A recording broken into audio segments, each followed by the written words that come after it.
You are listening to Designed to Be Awake with Mick Kubiak.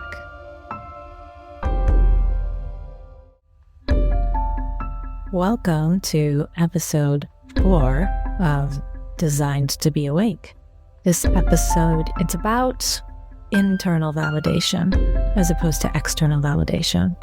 Practicing awareness when you catch yourself imagining that someone or something outside yourself is going to let you know that you're okay or you deserve to be here. You are valid. So I hope this episode gives you a chance to kind of practice not looking outside yourself for validation. I am recording this podcast from a place of personal duress.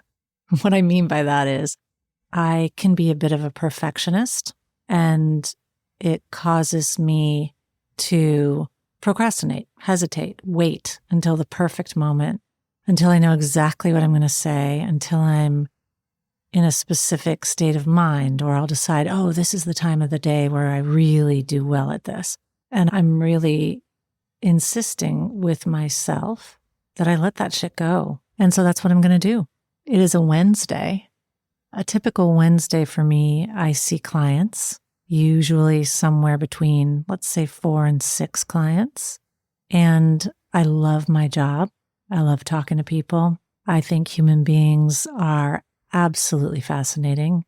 I believe that every person, everyone I've ever met, has an awakened aspect of being inside themselves that is awake, that is tapped in. I have met people, and I even have friends who are like, nope, don't know what you're talking about. I don't feel that. I don't have any of that. They're, hardened atheists, godless heathens. And even with them, I know it's there. They just aren't ready yet. So patronizing, right? But there it is. There it is. That's how I feel. And this is why I just really love my work. When I really decided I am going to do this, I'm going to get my master's in clinical psychology. I'm going to see clients. I was already somebody who would always attract people who are going through deep and intense things. No small talk, just right away, like into the depths in conversation. One way I would put it is that I was always the person at the party who was in the corner with someone whose dad just died, for example, or someone who just came back from being a reporter in a war zone or something like that. Human beings are so fascinating when they are not, I don't want to say when they're not functioning well, but I think what I mean is when they're not effectively masking who they really are, what it really feels like to be alive in this world. And those kind of people can also be scary sometimes, right? I have been in relationship with people where you're like, okay, actually, let's put the mask on because we're in public right now and you're scaring people. I've probably been that person actually in public scaring people. I would say there were decades of my life where I was less pulled together than I am now. And I'm not really pulled together now. I'm just fully surrendered to the situation. And it feels really good. It feels really magical and beautiful and safe, actually, which was not what I was feeling when I was younger and, doing kind of crazy things. And as intriguing as it would be to go into what all that was, and maybe one day I will, tonight is not that night, because tonight I want to talk about how thrilled I am every day that I get to get up and sit with a person or 2 people who are showing up to life open. And often that starts with showing up confused, showing up heartbroken, showing up angry, disappointed, lost. These are just beautiful, beautiful states of consciousness for human beings. There is an openness and a vulnerability and possibility that does not exist when we have the mask on. And I'm curious about all the different ways humans show up. And it's a pleasure and an honor to show up in my work every day and get to hear the stories of people, the deep stories. So in those deep stories, sometimes there's discovery of that awakened being at the center of every person. And sometimes there's not. For me, I always am seeing that, feeling that, hoping that it will come out. And I think that that's why I am reorienting my focus as a therapist. And I'm probably going to be shifting away from psychotherapy and more into coaching, really focusing just on awakening, because I genuinely sense that we are at a moment in time where, yes, many, many scary things are happening. And I use the word scary knowing that that's a relative, subjective word. There's always been scary things happening. There is a sense right now, I think, that things that have seemed like they were always going to last, establishments, established ways of doing things, those things are not lasting, apparently, right? They're going through huge transformation. Some of that transformation involves what looks like destruction. I genuinely believe things are transforming into something else. And I genuinely believe we're going to make it. I'm not doomy and gloomy, but I do also believe that part of us making it is that this massive awakening is happening in individuals. And it's really meant to be that way. It's not this kind of like group community thing. I think it is an individual thing. We have to emerge from the collective identity and become fully our individual selves. And a lot of people who have been highly individualistic in the past have been loners and have been outcasts, outsiders, and they still are, right? I still feel like that much of the time, even though I also feel really deeply connected to all of humanity. It's kind of like those two things for me. The in-between part where I have to like belong to a community, that's hard. I can totally feel the deep connection to every person through that underlying intelligence that is so palpable to me. I feel it very deeply. I don't feel separate from other people. And then there's kind of like this sense that I have and have always had that each one of us is meant to be highly individualistic. And that gets interpreted as problematic a lot. It's not about the individual, it's about all of us. What about this person? We got to think about everyone. There's a relative truth to that. I personally find that if an individual is healthily individuated and individualized, they naturally care for others.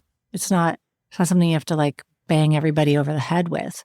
And in the process, often of banging everybody over the head with thinking about others, especially women, by the way, certain members of society have been asked to bear the weight of that more fully than others. And it's this idea like you got to be looking outside yourself all the time for a couple of things. One, what to do. So there's an authority out there who's going to tell you what the thing to do is, and they're going to meet your needs. Like if you do the thing, they'll meet your needs. If you go to work, you will get paid. If you pay your taxes, you can live here. All of these things. And I think that, again, there's a basic functionality to that that's fine. However, I think so many of us are programmed to believe we need validation from outside. We need permission from outside. We can't trust ourselves. That's kind of like the message. You don't really know what you're doing. Look outside yourself, get some instructions. Then be thinking of others all the time. It's not all about you. This kind of hazing that goes on. And I would say, it's not all about you, but it is about you. Like, you're not anybody else. You're you. So aren't you curious? Don't you want to know, like, who are you really separate from other people telling you who and what you are? Because I'm really interested to know. I'm really interested to know about that experience for humans. And a word that I like a lot, and it seems to be like one of those words that I thought I not came up with the word, but I was like, oh, no one's talking about sovereignty. And then as soon as I started being like, maybe that's what I'll write about sovereignty, It was suddenly everywhere. There were books and TED Talks. I mean, I'm being extreme, but there was one book with a TED Talk. And then there were like a few Instagram accounts referencing it. But I think it's such a beautiful word, sovereignty. And it is like a self-sustaining vibe. And it's also, I guess, a regalness associated with it, the sovereign. And to me, it's just about being sovereign over myself. I don't wish to be sovereign over anybody else or over a country. I only wish to be sovereign over myself. I rule myself. I choose. I decide. And that's my sense of the direction that a lot of people need to go to really move into relationship with their sovereignty, their distinctiveness from being validated externally and needing and believing that they need to be in order to survive, in order to live, in order to matter. Not matter, but like actually, yeah, be valid. Like that's just not true. You do not need that. Actually, what's needed, I believe, right now and in this next phase of human development is internal validation and really cultivating a sense of who one is and to give oneself the affirmation, the validation that you need. And really let go of needing it from outside. That's the really big thing. Forget about cultivating it from within, because once you let go of your perceived need of external validation, the internal validation is just, it's who you are. It's not even a thing. You don't have to cultivate it. It's just, you relax. You begin to realize that you exist. And you know what? That's the validation. That's all the cosmic validation you need. You are here. Congratulations, you're here. You are supported in being here, because if you weren't, you wouldn't be here, and you are. But really, again, like I just said, it's more about really questioning this idea that there's something out there or someone out there who needs to approve of you, love you, validate you.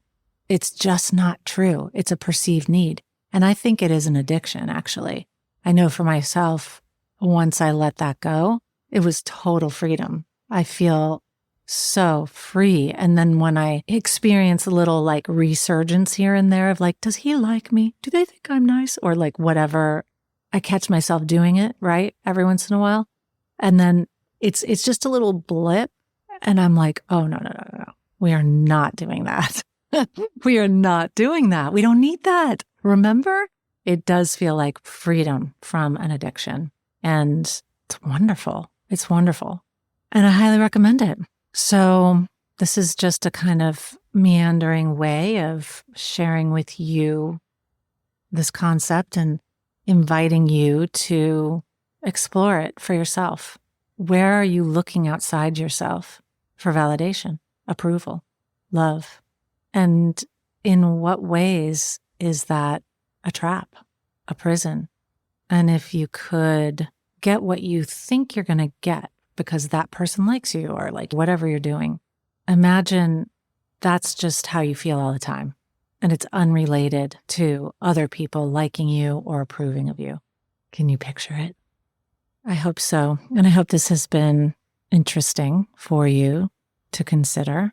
And this is just sort of part of the work that I'm doing right now with other people, with myself always. And I'm excited to have this vehicle through which I can share more broadly and through which people can tune in and listen for free on their own time and start to kind of play with some of these concepts. No, they're not concepts. They are realities attained through practice, experimentation. It's all an experiment. So experiment with it. Experiment with noticing when you feel like you really need someone to approve of you, give you a gold star. That's all I got for today. So be well and tune in for the next episode. I will speak to you then. Thank you so much for listening today. This episode and every episode would be impossible without my amazing team, the brilliant Chase Coughlin, who not only edits every episode, but also composed the music for the show, as well as Maia Young. If you enjoyed listening, please leave us a review. And if you would like more me, more designed to be awake, please subscribe at mickkubiak.com. Thank you so much for listening, and I will see you next time.